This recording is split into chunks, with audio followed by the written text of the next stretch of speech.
This is going to be a tough one for you guys, but just listen through it. Affiliates, reps, distributors, and agents. You're nothing more than sharecroppers. I'm going to show you why. Stay tuned.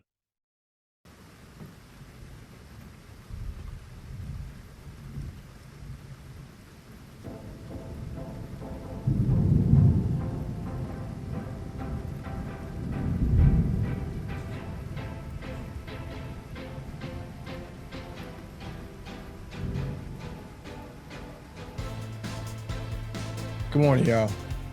It's your boy G. It's 11:49 a.m. April 1st. And this is no April Fool's joke. This is real and legit. If you are an affiliate with a company, if you are a rep with a company, if you are a distributor with a company, and if you are an agent with a company, even if you're a salesperson with a company, you are no more than a sharecropper, and here's why. Don't get offended, just listen through, shake it off. Sometimes the truth hurts. But the only thing that really hurts is when you hear the truth and do nothing. That makes you ignorant. It means you have heard the truth and ignored it.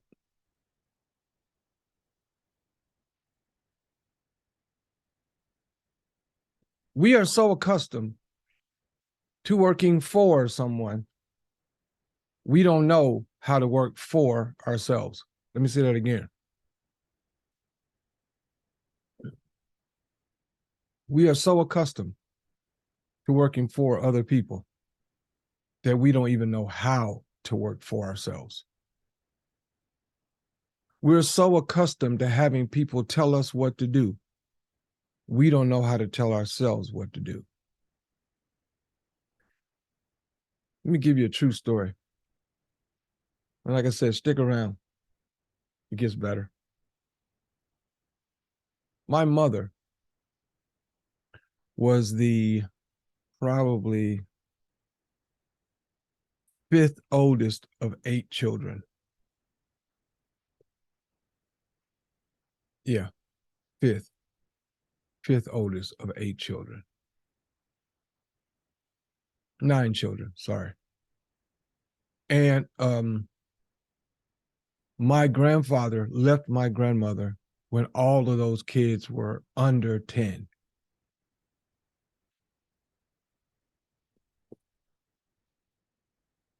He just left, moved to Memphis, started a whole new family. It had the same amount of children and names, some of them the same names.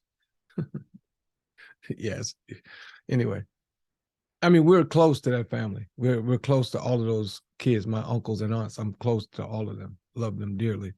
It was just a weird deal, right? But back then, you know, whatever. So, and that's not to say it doesn't happen now.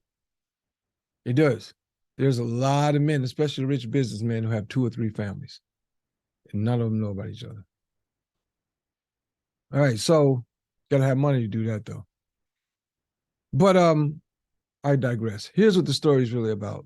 My grandmother, after my grandfather left, she started putting all her kids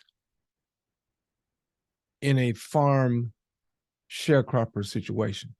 In order for her to have somewhere to live, she had to put her children to work so that the little house cabin shack that they lived in, and I know it was indeed a house cabin shack because I've seen it.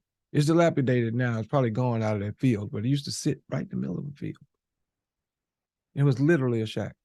And all those kids lived in that shack, except for the ones who went off to the army. So as soon as they could go to the military, they all left, except for the girls. Because at the time, a woman couldn't go to the army, especially not a black one. So all of those boys and those girls worked those cotton fields every single day, all day. And as payment for that, they got the house, they got to work that one particular piece of land, they got all the tools necessary in order to work that land. And occasionally, when they needed to buy something that they couldn't grow on the land, They could go to the company store and do stuff on credit and pay it back with bales of cotton or loads of hay or whatever they did, right? It was slightly above chattel slavery. No, it was slightly above indentured servitude. Chattel slavery is down here. Indentured servitude is up here. Sharecropping is right here. Affiliate, distributor, agent, rep, salesperson, that's right here. And here's why. Wherever you work, if that company has not made you an owner, either by virtue of you earning that ownership or paying your way into that ownership, you are one of those people. And one of those people is no more than a sharecropper, because you are working the land that does not belong to you. You're giving compensation. You're given compensation based on what they choose to give you. And you will never make a dime to stay at home.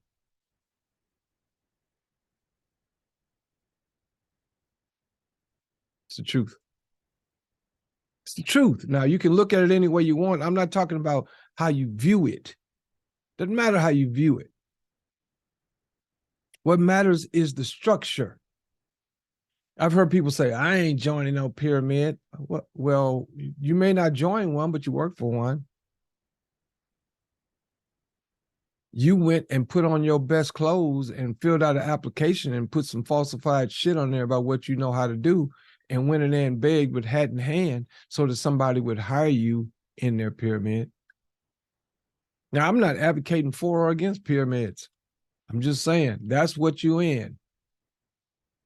Because whoever owns the joint, he's up here. And it's typically a he. He's up here.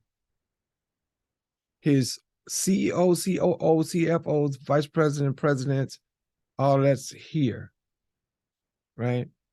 And then you got management, and then you got workers. Not one chance does any of those workers, most of those managers either, will never end up here. And then the owner may have a couple of partners, maybe, right? What business do you work for? What business do you work for where you can literally say, I don't work for this company, I work with this company, and I'm a co-owner?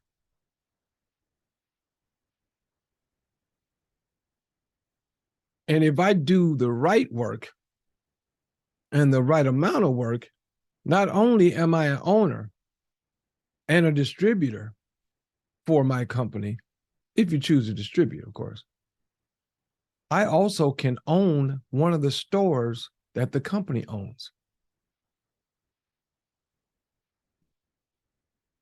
Tell me if that's what you got going on at your business. I hear a lot of people talk about solar. Solar is a great technology. We happen to be in it. Our technology is a little different than climbing on people's roofs and putting those flat solar panels on. But still solar. You're harnessing the sun's energy to create electricity. We do that. But guess what? I ain't got to leave my house. I ain't got to call no people talking about solar. Because our solar ads are going to be in grocery stores and on billboards and on television ads all over the country.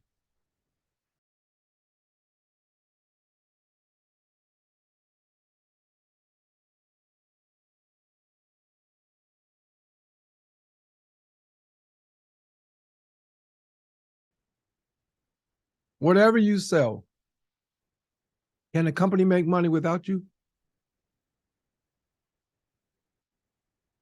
Let me give you an example. There's a company called Car Soup. I think it's called Car Soup. It's owned by the Luther Group, an automotive group here in the state of Minnesota and other states. Now, there's dealerships all over the place. Now, the dealer that works at the car dealership that I used to work at, Luther, Nissan, Kia, can that dealer make money off Car Soup? Probably not. Why? Because the ads don't come directly to him. There's no commercial that's being made for Car Suit that has his name on it or his QR code or anything like that. It's just a lead, right?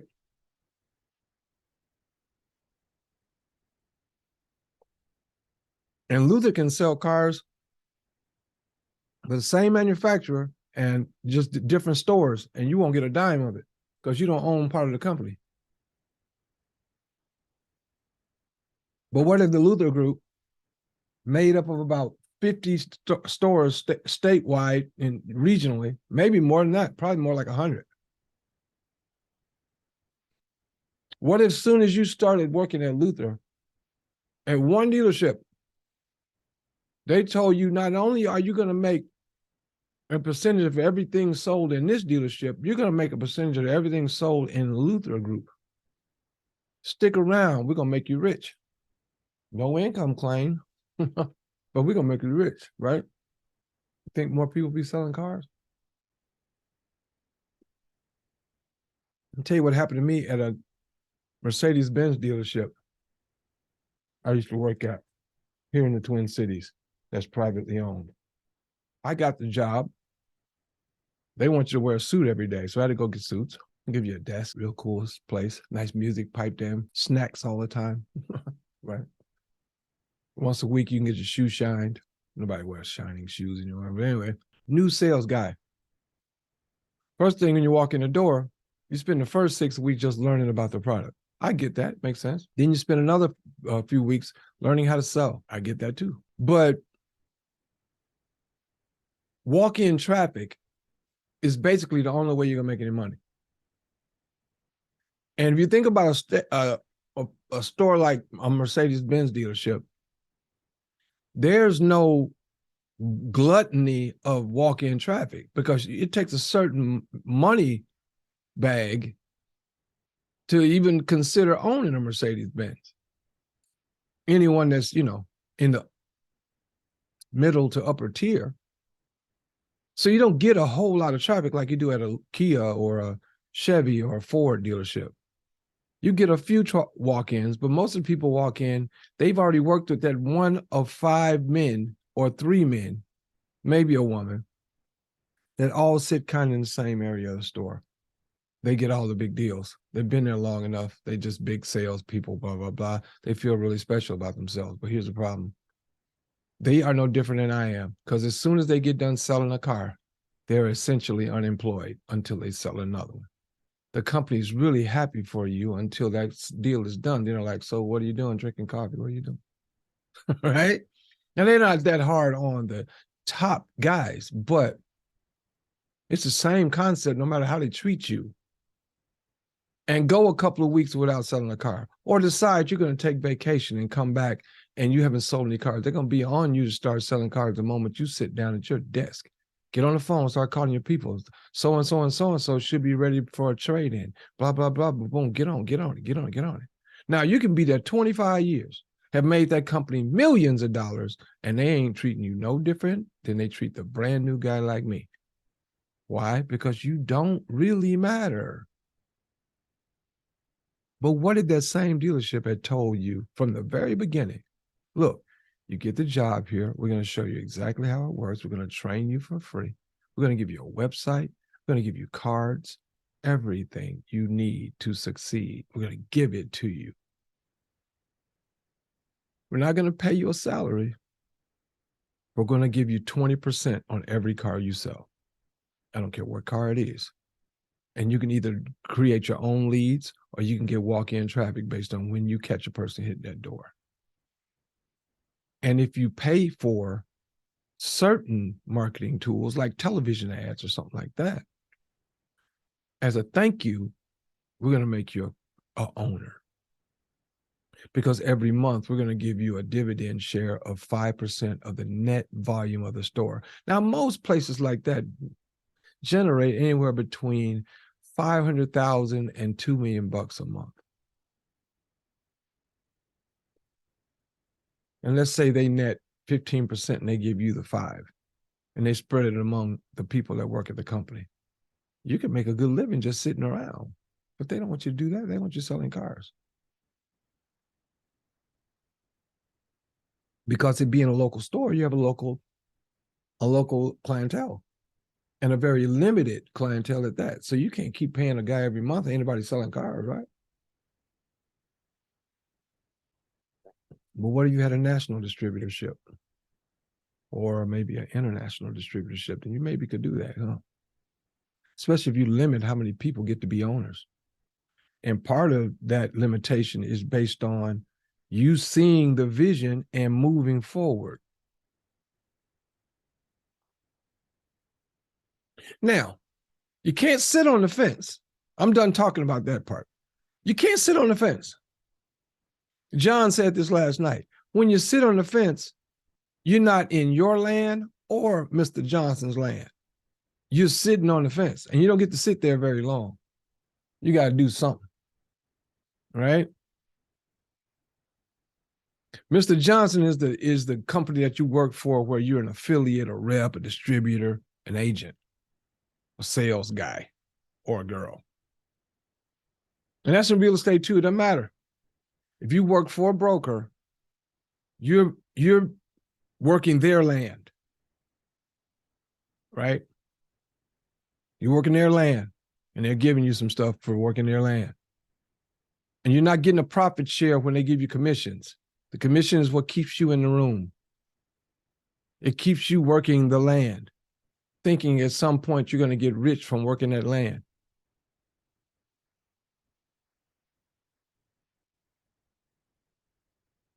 So you can't ride the fence.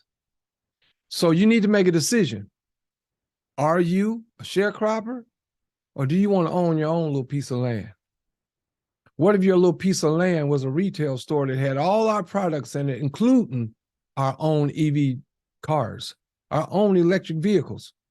We got like 5 models.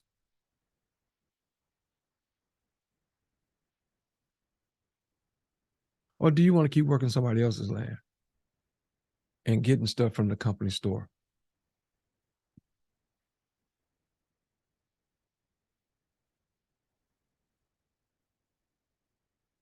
Y'all may not know that song because y'all probably young, but there's a song called 16 Tons.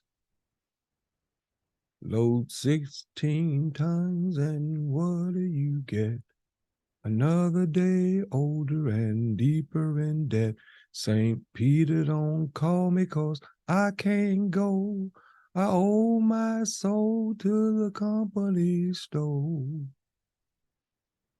That's y'all.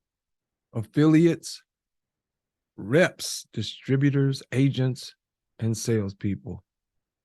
Get off the sharecropping game. Get in the ownership game. Click on the link below.